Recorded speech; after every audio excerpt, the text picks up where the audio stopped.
over here.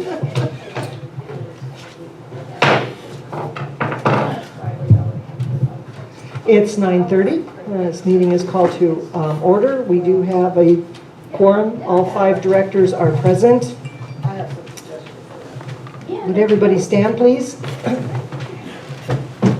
Okay. Is there anybody in the audience that wants to lead a prayer today? Raise your hand. Okay, we will have a moment of silence and personal reflection.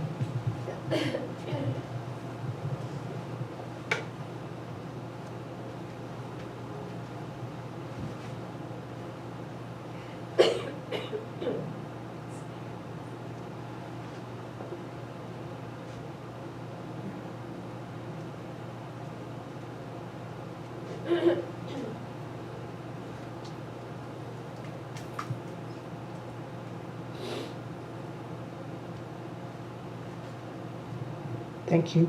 Okay, you read Pledge of Allegiance.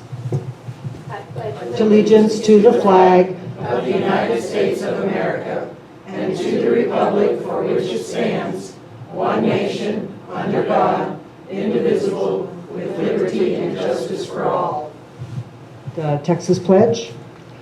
Honor the Texas flag.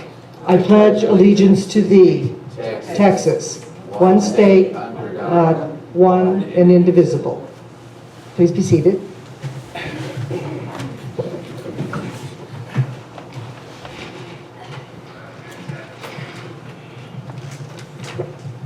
Okay. Welcome, ladies and gentlemen. Thanks for your patience with our social distancing, and thanks for coming anyway. I know that this virus is a concern to all of us that are older, and we appreciate you being here. First of all, we'll have the approval of the minutes from the general board meeting for April 15th, 2020. As you recall, those were completed too late for everybody to review them. Okay, has everyone read the minutes? Okay. Can we have a motion to approve the minutes from April 15th, 2020? So moved. Seconded. Moved and seconded. Raise your hand if you approve. Okay. Abstain. I wasn't on. Oh, and yes, thank you. Bill abstains because he wasn't on the bill for or on the board at the time of the April 15th meeting. Okay, the minutes from May 20th, 2020. Can we have a motion to approve? So moved. Okay, we have a second. A second. Okay, are there any questions? Everybody's read them? Okay. Okay, and raise your hand if you approve. Did you have changes? You went there. Okay. We have one abstention. Dustin wasn't here for that meeting. Thank you for reminding me. Okay, we have the secretary's report. No correspondence at this time because you're going to do the golf report, right? Yeah. Okay. Okay, well, that was quick. Okay. We have the treasurer's report. Bill? Yes.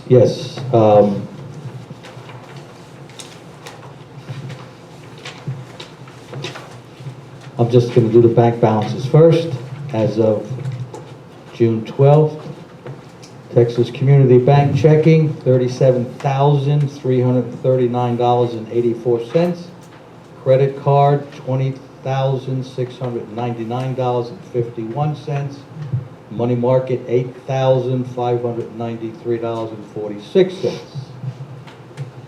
Bank and Trust, Los Morris, $86.01. Restricted Fund, $352,124.78. General, $64,527.59. Historical, $18,225.53. And the tax account, $35,396.58.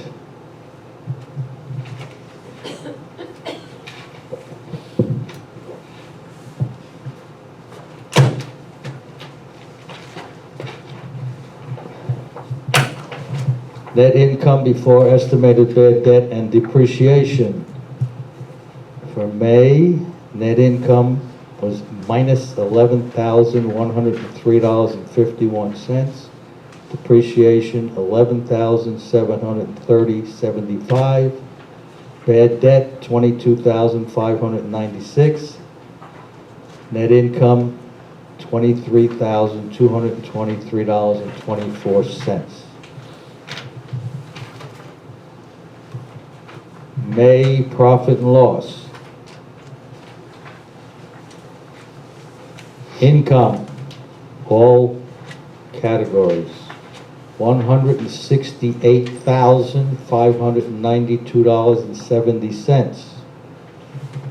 Expenses, $179,696.21, leaving a net income of loss of $11,103.51. Profit and loss from October through May, $1,465,200.36. Excuse me. Loss, $1,642,190.13, leaving a loss of $176,989.77. The restricted fund for May, income, $5,273. Expenses, $1,997.91. Net income of $3,275.09. For the October through May restricted fund, income $42,614.40. Expenses of $13,985.36, leaving net income of $28,629.03. Los Morris profit and loss for May. Income, $1,003.22. Expenses, $934.24, for a net income of $68.98. Los Morris profit and loss October through May. Income, $14,755.65. Expenses of $24,753.31, for a net loss of $9,982.56.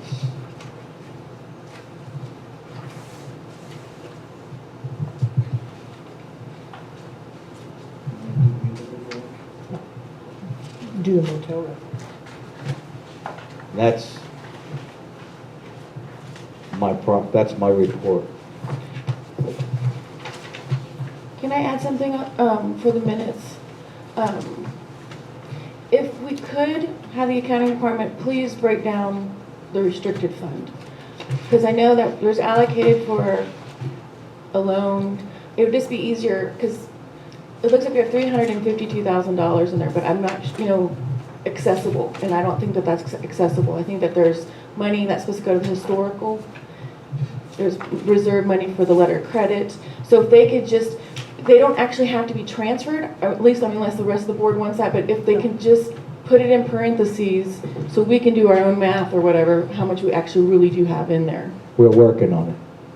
Okay, but I just, like I said, that's, we'll make sure that we put it in the minutes so that way we don't look like we're just ignoring it. I'd also like to add, after speaking with Cindy 10 minutes ago, 15 minutes ago, that Randy teach her how to do that breakdown, because at the present time she does not know, and we're relying on him to do it, where it would be much easier if she knew on site how to do it. At least that's my opinion. I've also talked to Cindy about that some time ago. And I wanted to add something to the report of the restricted fund, profit and loss. It doesn't show the total in there because it's shown in the bank balance. However, to explain that the $13,985.37 was paid from the restricted fund through October through May. It was for the utility tax, which is provided for in the restricted fund. Okay. Are there any more comments? Okay, can we have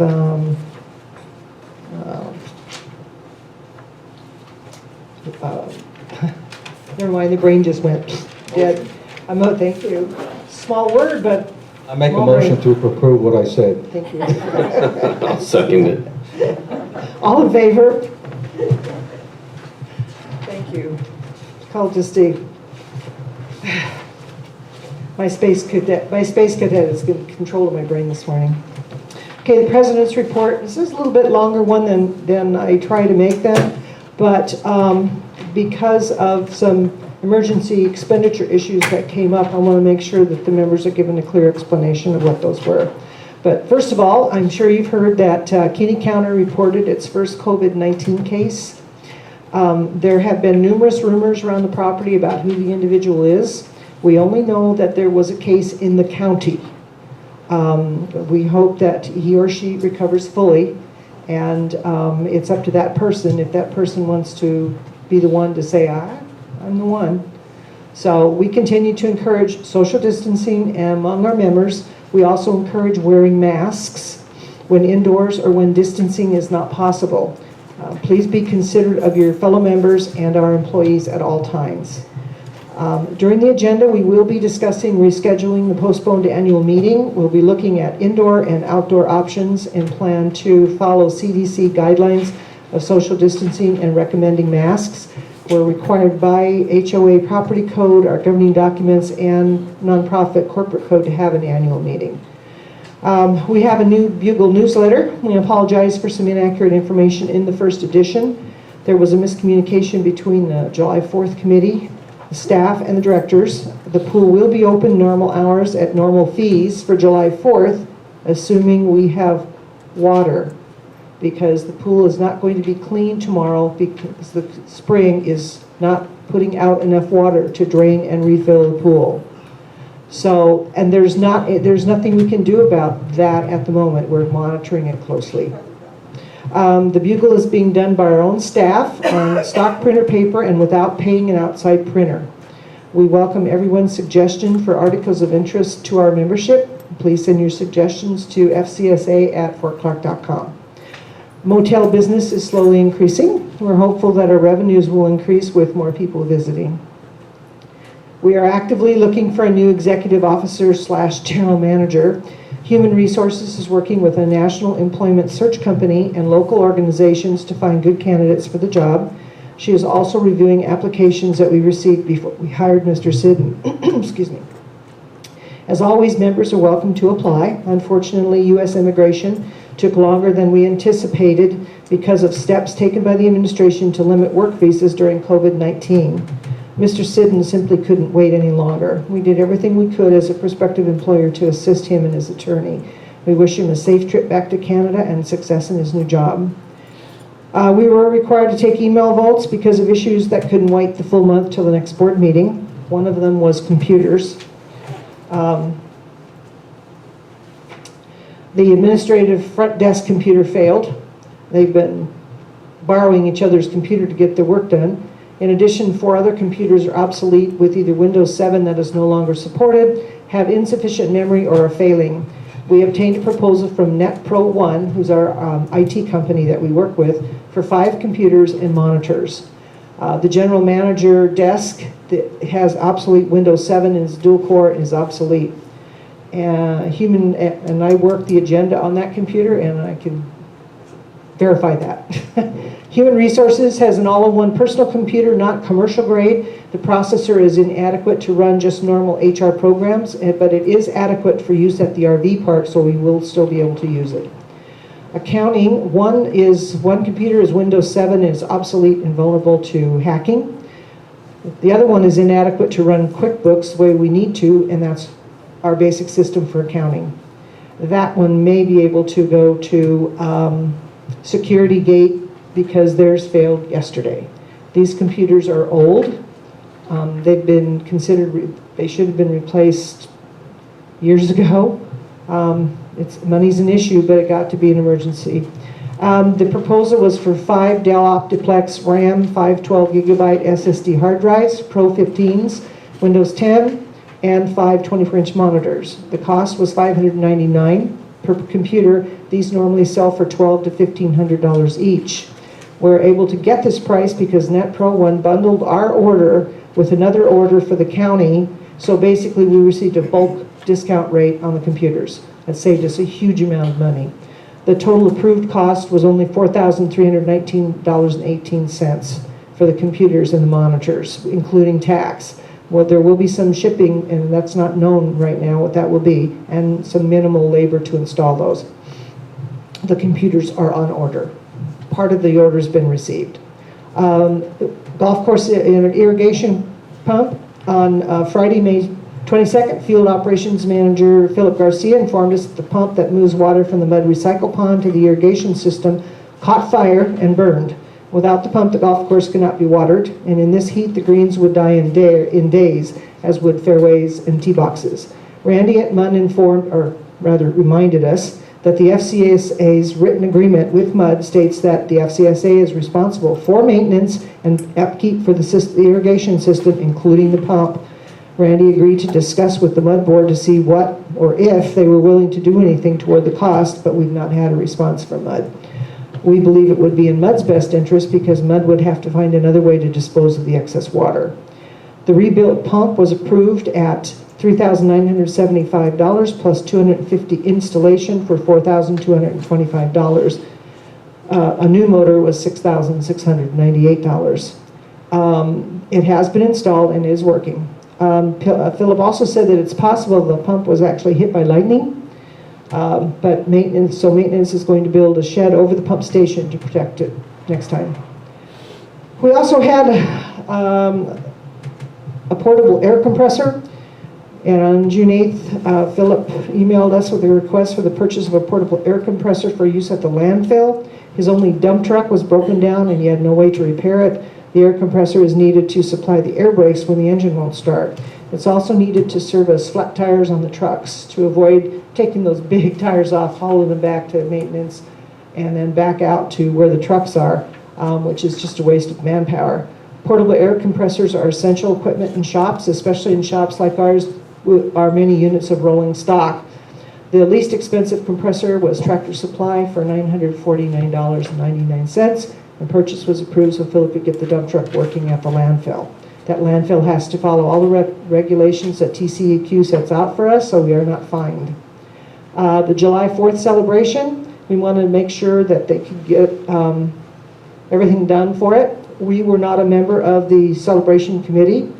The committee included local citizens, Chamber of Commerce, community council members. We were asked to provide the venues for the celebration, including the butcher block for DJ music. No dancing, dancing will not be allowed according to the Kinney County Emergency Management Manager. The riderless horse lawn for fireworks, vendor area and use of the Service Club restrooms, and possibly shaft or hall restrooms. The pool will remain open normal hours as long as the creek continues to flow. We already discussed that the level is dropping due to no rain, and we're monitoring it. The committee is raising funds to reimburse FCSA for housekeeping services to sanitize and clean the restrooms periodically during the festivities. This will be taken care of by vendor fees. We agreed to provide use of the venues for activities at FCSA's contribution to the community, and the KC Emergency Management has approved the plan. Again, please social distance and wear masks. The motel business is slowly picking up. Next month, we'll be reviewing the Department of Labor's Consumer Price Index to determine whether an assessment increase is warranted. This is pursuant to the revised Declaration of Protective Restrictions, a section that wasn't changed from previous versions of the declaration. It's remained the same. And this is or should be at least a yearly process. Interestingly enough, questions have arisen about who's running the show. At this time, we do not have an acting general manager, executive officer per se. Human Resources, Julie Moreno, is managing the administrative staff. Philip Garcia is managing field operations, and Matt Bland is managing security. The directors are working together to basically put out fires and monitor expenses. Directors must still approve and authorize expenditures other than small daily basic operational expenses. Directors are not involving themselves in personnel issues unless requested by the 3 managers. No one is being paid. None of the directors are being paid. This is purely a volunteer job. No one wants a GM/EO more than the 5 of us. We're in constant contact with each other, and no one director has unilateral authority over the others, other than the responsibilities described in our governing documents. Rihanna has been very helpful with her background in member services, so she works with member services. Robert is our social media expert, monitors, yeah, you are. Compared to me, you're a genius. Social media issues. Dustin has been working with the hunt and with security. Bill is working on the financials. We're trying to make some changes to make it easier to read and easier to do, and encourage Cindy. We'd like to get Cindy to the point where we no longer need our outside accountant. And I'm the family typist, and I coordinate all the information that comes in from the other directors. So we just wanted to make sure that no one misunderstood. None of us are acting as a general manager. We're just trying to keep things going until we're able to hire one. Members who wish to apply for the job must have the qualifications and must submit a resume. Members can apply by dropping off their applications or emailing them to fcsa@fortclark.com, and more information will be provided on dispatch as soon as Julie's able to coordinate that. So I thank you for listening to my long report, and hope that I answered all of your questions. Okay, we go on to... Sandy, before we go to committee, I just kind of wanted to give the ladies up front. Oh, yes. Especially kind of Gabby. But Gabby's able to, she's member service, but she's actually stepping in for collections. We have several accounts, and I think it's important the memberships know that we are pursuing foreclosures. Once it gets to the attorneys, it's pretty much you got to pay it all, or we're going through the process.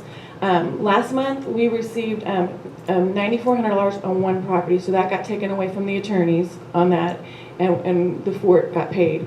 This month, just on another lot that has or property, it was $7,500. So I just think that, not only that, but she had 14 transfers and 10 new accounts. So I mean, if y'all see the girls up front, and I know that Letty and Sammy and Allison, they're helping out with the phones and what they can help out. But if y'all see them, can you just give them a wave and tell them that we appreciate what they're doing, because they're working hard, and we are pursuing, and sometimes y'all don't get to see this report, but we are going after some of the bad apples, and it looks like they're doing really great on a limited staff. So that's all I wanted to say on that. Right, and I want to extend an extra thank you at this time to Julie. She was hired to be human resources, and she's turned into much more. And she is our board's, right-hand person. She does special projects for all of us, and has taken over the management of the administrative personnel. But I also want to thank Philip and Matt, because they are going way beyond the call of duty to help us all out. Sandy, Yes. can you backtrack in your president's report to, you said before we hired Mr. Siddons? I just want to make sure that everybody understands he was never hired, never employed by the association. There was an offer extended, but we did not hire him. So there was no violation of federal or state immigration laws. I don't want to mislead. No, that's true, and that was misleading because we offered him the job and he accepted. However, he did not start work. He was able, though, he did at the last couple of weeks, he did receive his the permit to work as an unpaid consultant and did some work for us, but that was it. He was never placed on the payroll.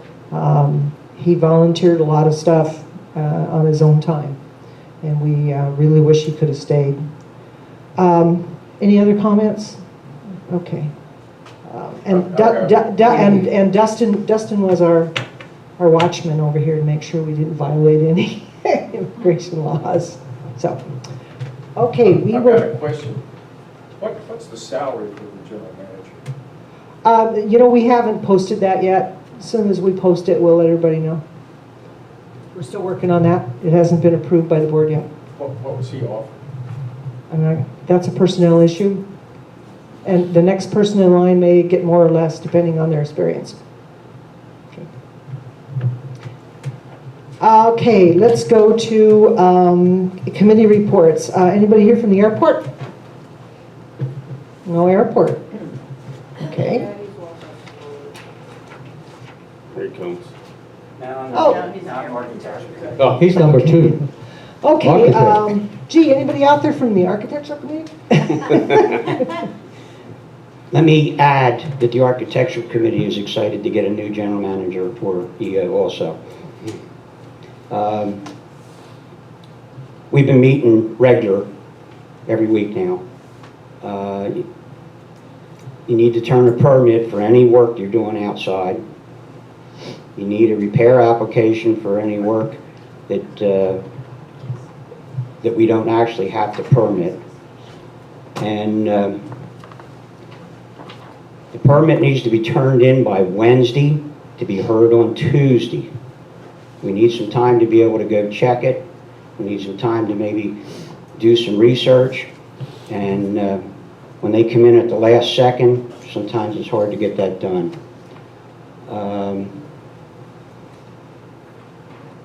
The other week, Saturday, we had 20 volunteers show up in Unit 3 to clean up. There's nobody here from Community Council, I don't think so. I don't know if we're going to talk about that, but about half of them were members of that unit, and the other half were just people that showed up. And got a lot of cleanup done, a lot of brush cut, a lot of lawn mowing. They still have some work in there. Mostly it's personal property now that needs to be cleaned up and not all the other stuff. Plus, and I know we got 2 properties in there that belong to the fort that we really need to try to do something with. And maybe this group can meet again and get in there and try to trim some of the brush up. But, so I'm going to bring up something that we run into this past week or 10 days that seemed to kind of puzzle some people, because we had never had, this committee at least has never had it, and there is only one privately owned swimming pool in the fort. So we started questioning, what can we approve? Couldn't find anything, had conversations with a bunch of different people. Turns out that actually number 2 of most of the CCNRs, it says Architecture Committee, and that the Architecture Committee is responsible for permitting residential buildings, fences, cabanas, swimming pools. And then Chris Abbott, who is our building inspector, sent me a message, and he said it's on the building permit. And it's under a line that says, just a second, I should have wrote it down, let me think a second. It says, CCNR repairs, satellite dishes, propane tanks, swimming pools, no charge. That's if you're repairing one of those items. If you're replacing a propane See. tank, but that means we only have one pool that we would be repairing on the fort. Commas. Read it, it's got commas. It also says where you CCNR sign repairs, it. comma. It also says where you sign it that anything that does with water, you have to get mud approval, I not a didn't get mud. there yet. Okay. So I also had a conversation with Randy twice. Randy is the general manager of MUD. The MUD board does not have to approve a swimming pool. And in the last line of the permit says, doggone, I should have brought the permit here, that you need approval for water connection, sewer, and new plumbing. And that would be new plumbing. So he needs to sign off on it. But there's no special requirement except a check valve be applied so that it can't siphon back into our clean water system.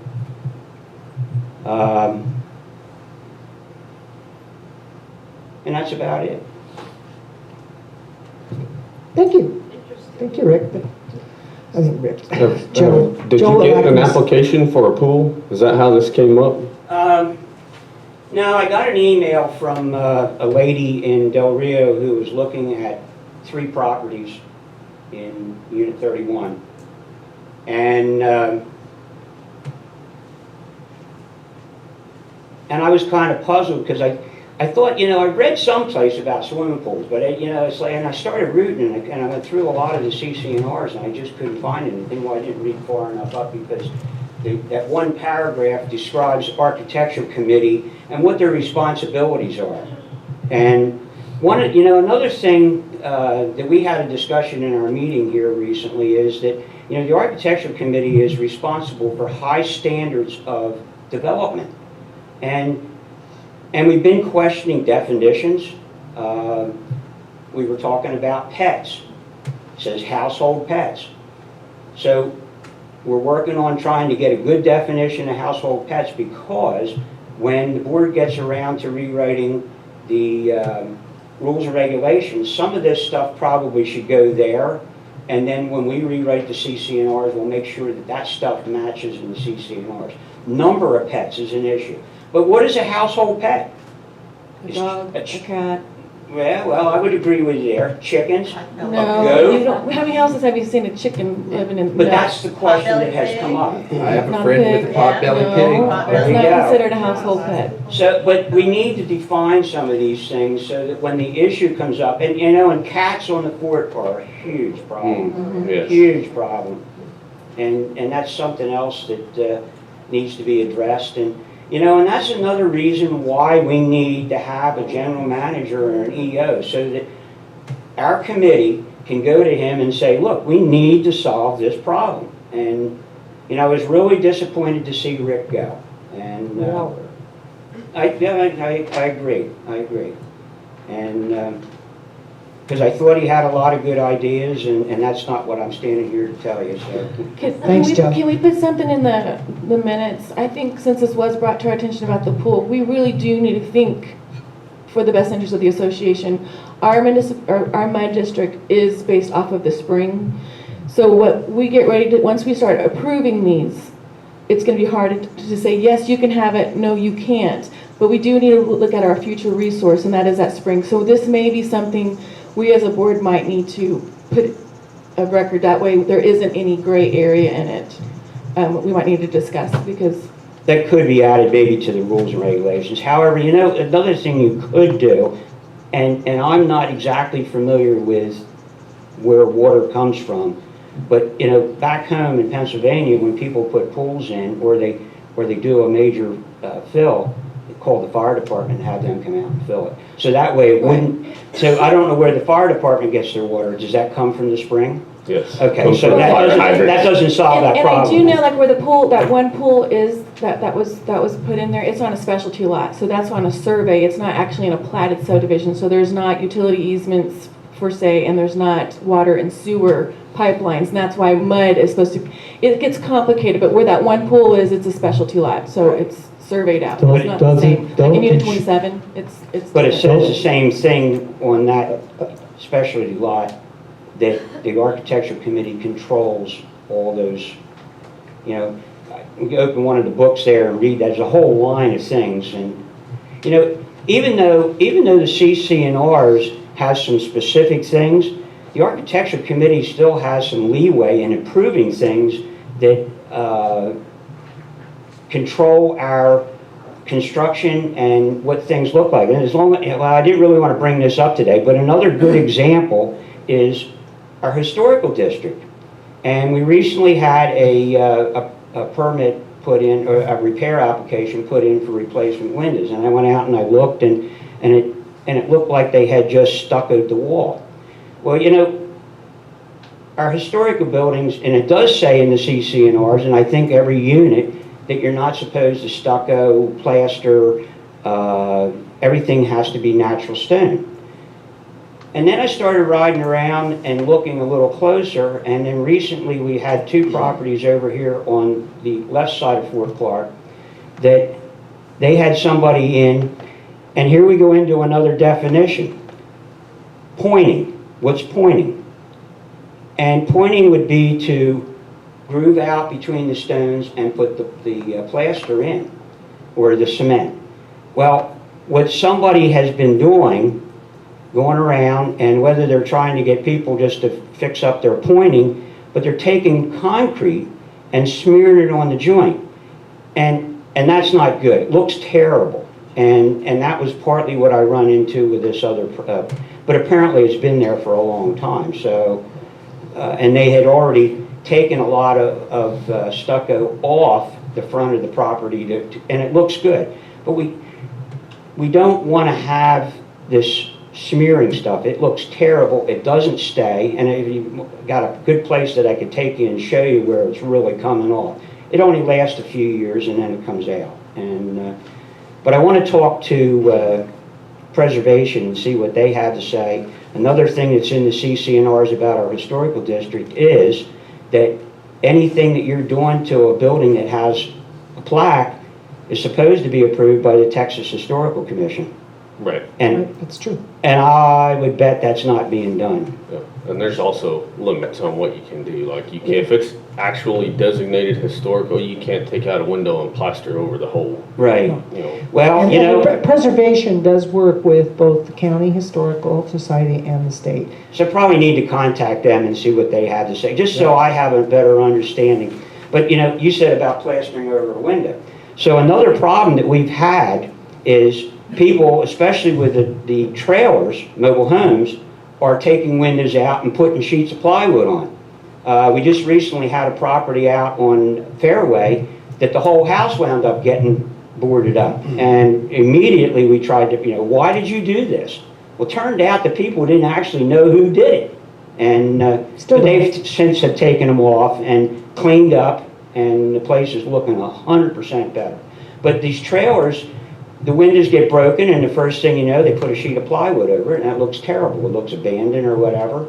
And there is a property in 3 that the windows are all broken on the front side. We're trying to get some R-panel to put in there to cover it up, and it won't look as bad for the time being until whatever happens, happens. So, Well, thank you, Joe. We have to move along. yep, I know. Can we, Alright. if the fact that y'all are back open, if it hasn't been put out on dispatch, can we do that, please? So the membership knows that they need to start getting I didn't hear permits. what you said. You said that your committee's back open for permitting, Yeah, so I if can that do that. hasn't been put out, we should put that out to the membership. Okay. In fact, Joe, if you just send an email to FCSA@fortclark.com that you're taking the applications. Julie picks up, she Yeah. monitors that site. We work together. Yeah, I know. Okay, this is the golf committee report. They met on June 4th. President David Mann, Jesse Terrasas, Lou Green, Jacob Mann, and Trent Brown. And the following was discussed. Number 1, discussed grub kill for the tee boxes and greens. Application is necessary once per year. Cash Letzinger is to provide an estimate of cost to purchase the product and then present it to the committee to vote on to pay for. Just to clarify, grub kill is used to keep the critters and varmints from digging holes in the greens and the tee boxes, because it's not just armadillos that go after, it's also skunks, and just tears up the stuff. If there are no grubs, you don't have any critters. They discussed one-day tournaments and not allowing play on the course until after the tournament is over. There will be exceptions made on a case-by-case basis in order to accommodate all players who wish to play on the course any given day there is a tournament. Applications for scholarships were reviewed and voted on by the committee. 2 $1,000 scholarships will be awarded. This is from Lossmore's tournament money. Recipients will be announced at a later date. Future tournaments were discussed. The Cajun Shrimp Boil Tournament is July 18th. There's a 4th of July tournament on the 4th of July. Church Alliance and the Halloween tournament will be combined on October 31st. And as we get more information, we'll put this information in the dispatch. And they voted to sponsor Rock Springs Country Club's tournament for $100. And it should be noted that the Rock Springs Country Club held their tournament June 5th through the 7th. There was a good representation of players from FCS, and thanks to all support of their tournament, as players from Rock Springs play here throughout the year and also support all of our major tournaments. Okay, next is preservation. Have anybody from, there she goes.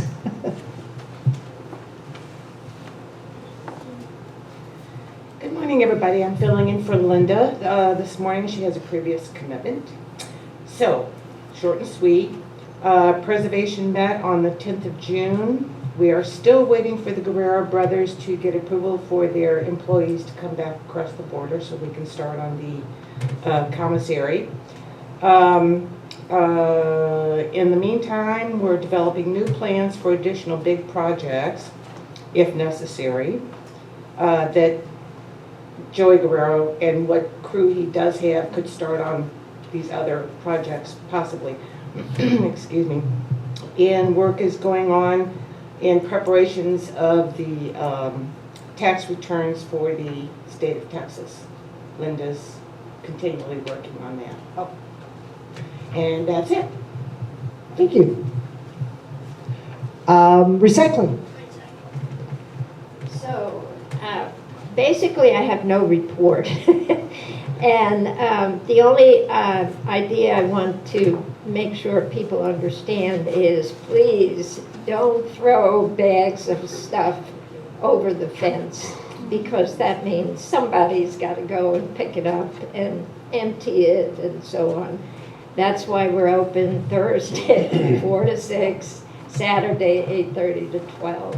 So that's it. Are you still requiring masks?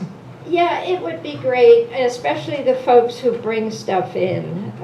We're kind of, volunteers are using masks and gloves kind of by judgment, because basically people who bring stuff in pretty much know where they're putting the items, so we're not helping that much.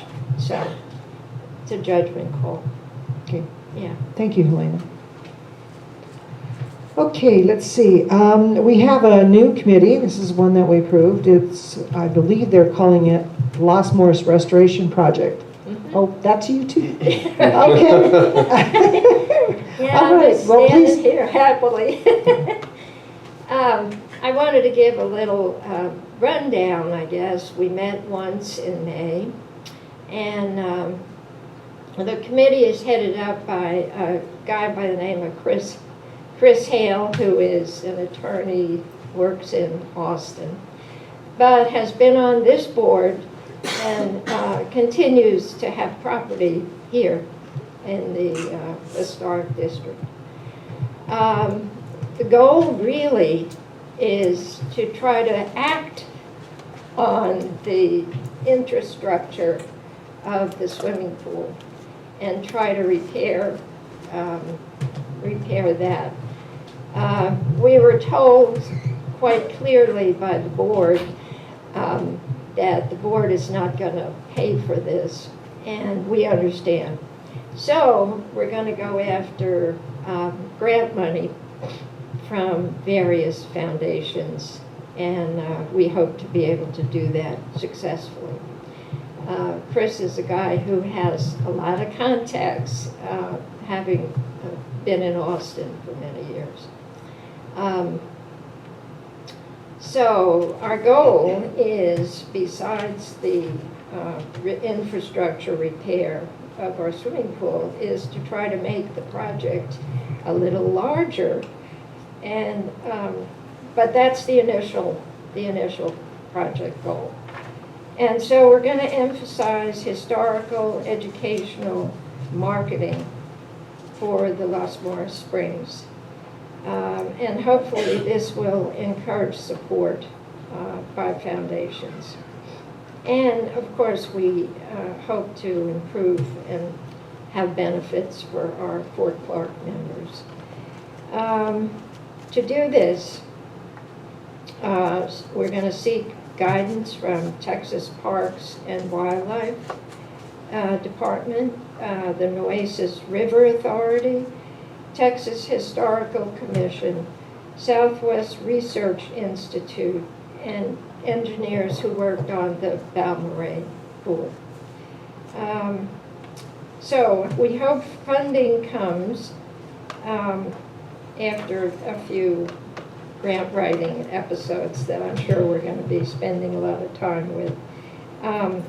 Perhaps federal, Texas Water Development Board, Texas Department of Agriculture, maybe the Brown Foundation, who originated this Fort Clark, and perhaps the Moody Foundation. A question for this committee. Russell Knoll, he's with the historical. Has he kind of been involved in this? Yes, he has. I should tell you the people who are on the committee. Chris Hale, I mentioned. Tim Ward is county commissioner. Robert Mummy is our liaison. I hope I said liaison. Russell Knoll, who's president of Historical Society. Linda O'Brien is president of Fort Clark Preservation Committee. And myself. And incidentally, this was Linda O'Brien's idea. And she and Chris got together and started this. If I'm not mistaken, isn't the historical, they're a 501c3, correct? They are.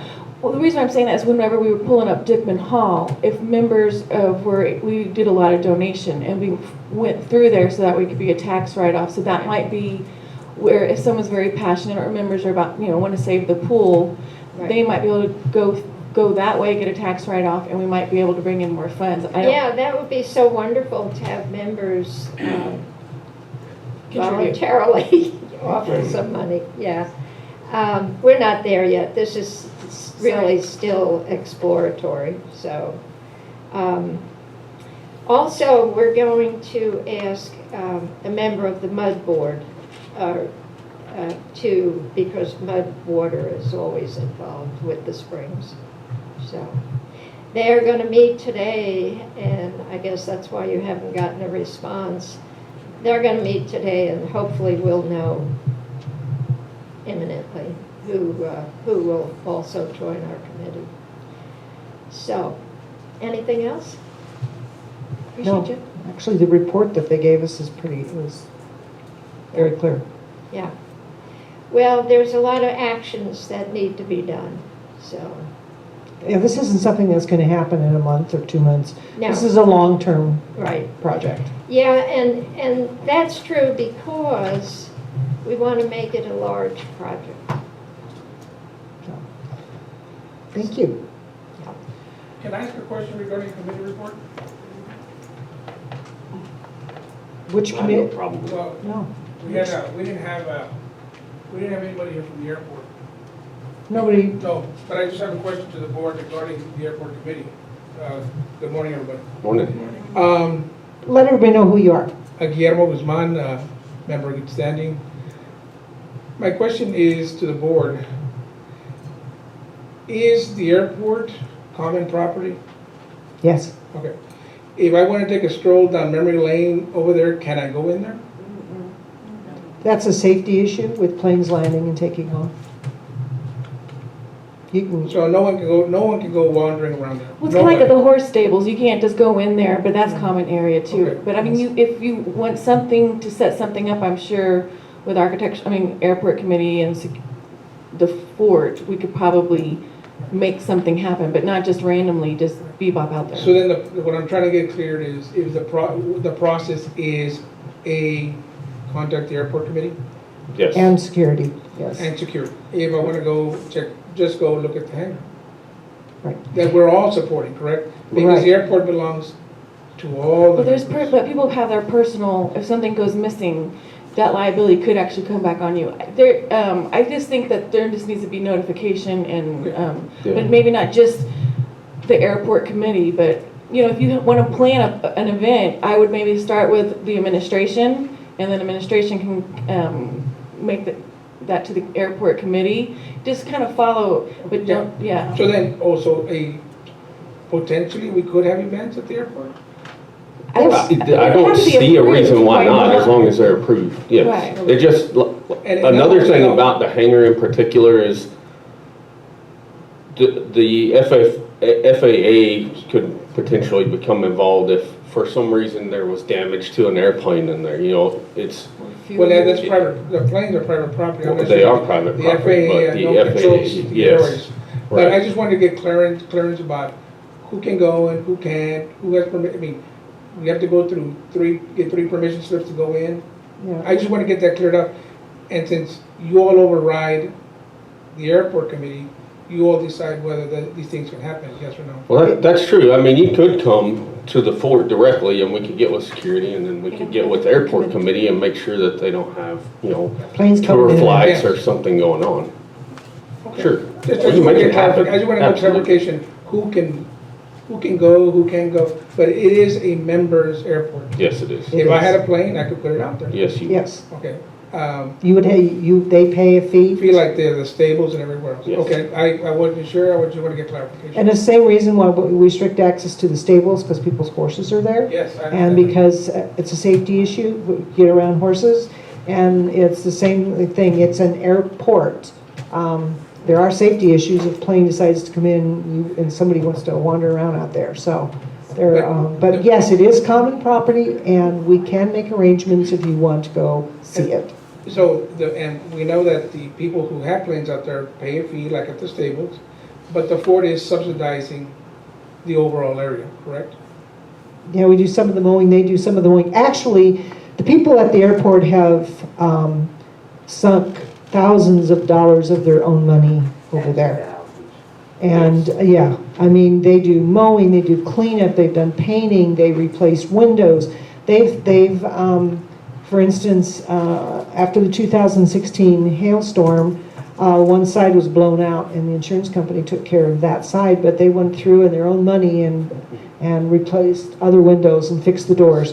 So they have a huge investment there. They minimize cost to the membership greatly to keep that Yes. thing And running. that's very appreciated because they're doing that for their benefit, of course, because they can't just, if they wanted to leave tomorrow, they can't get the money out as to what they put in. Right. That's exactly right. And same with the stables. A lot of those people have sunk thousands of dollars into the stables, and we appreciate that. They use them, and they make sure that they keep them in good order, and the association appreciates it. Well, thank you very much. That shed a lot of light on, because I was not even clear on some of that information. Thanks, Thank Bill. you so much. Sandy, the last time I was out there, the main hangar had a couple planes stored in it, which would mean that we wouldn't want people walking there. No. By the way, I am on the airport committee too, but Right. You can talk to him, too. no, I don't, Okay, we're going on to Community Council. Anybody here from, yes, there she is. Hi, good morning. Community Council, Kathleen Warren, Secretary of Community Council. We met Saturday, and Natanya and Allison and the other board members could not be here, so I am going to read the notes from Natanya. Just the notes. Dennis Left and H.N. Bitter are at-large members of Community Council. Thank you for joining us. We conducted a Unit 3 cleanup on June 6th and had over 20 volunteers attend.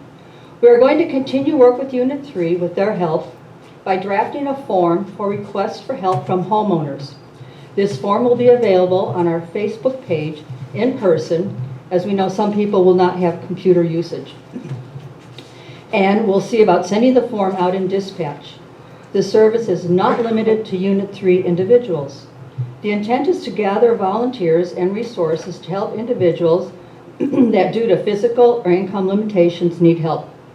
Beginning August 3rd, we will sponsor a project on the first Saturday of each month. If you have projects you would like to see completed, please email fortclarkspringscommunitycouncil@gmail.com. The monthly projects will be focused on common areas and greater impact areas. Some project ideas we have so far are cleaning up the courtyard at the hotel administration office, working on the pool bathrooms, and a Unit 1 help date. We are going to work with Unit 1 to see if August 3rd works for sponsorship for that unit. Stay tuned to Facebook and dispatch for location of meetup, but you can put on the calendar now, the first Saturday of each month from 8 a.m. to 11 a.m.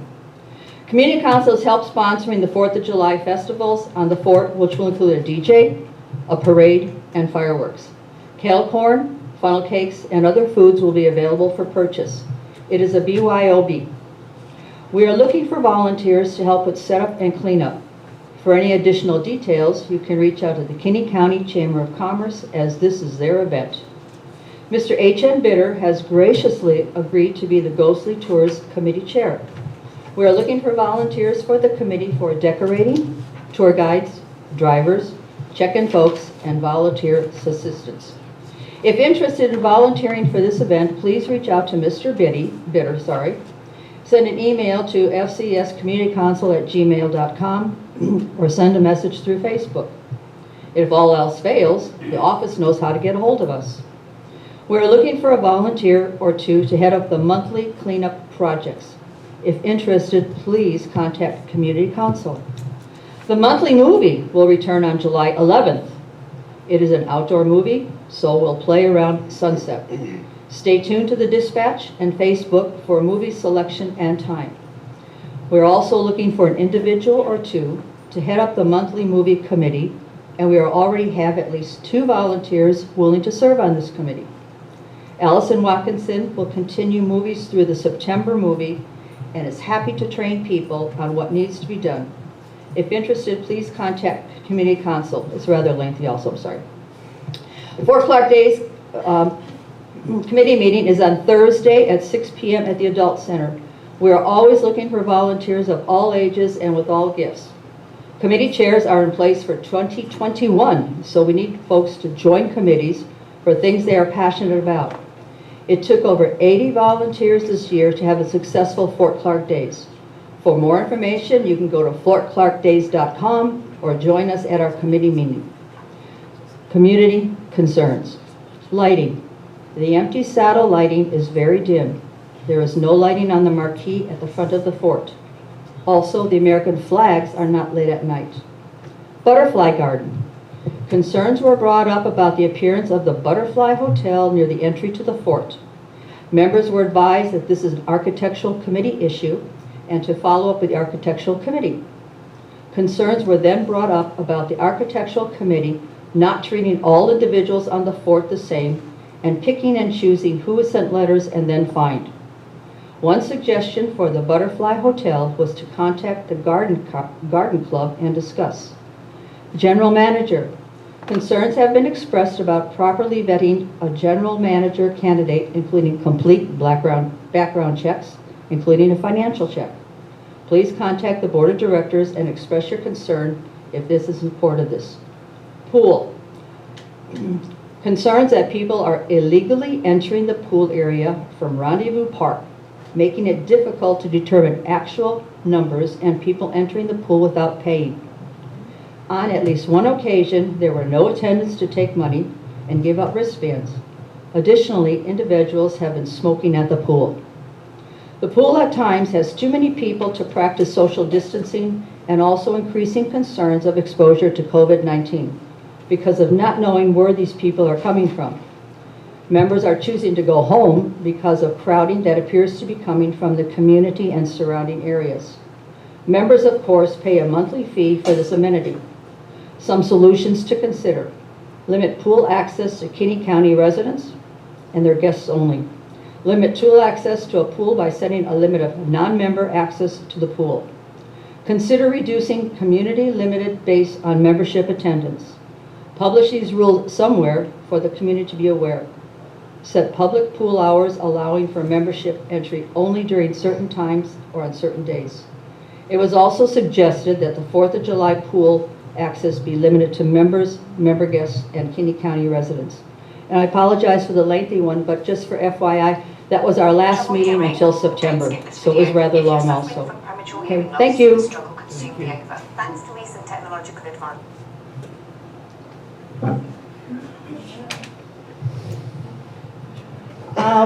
Kathy, would you give us a list of those recommendations? Email it to me? Oh, yeah, you bet. All of them? I tried to take notes, but I know I probably didn't get it all. Oh, yeah, well, you can see my notes, 'cause I'm still Yeah, just all of the, you know, like the butterfly garden and the flag not lighted, all those. Well, why don't I just email you a copy of the whole thing? That would be fine. I do have one question though. When I do the FC whatever, do you just get it or does everybody get it?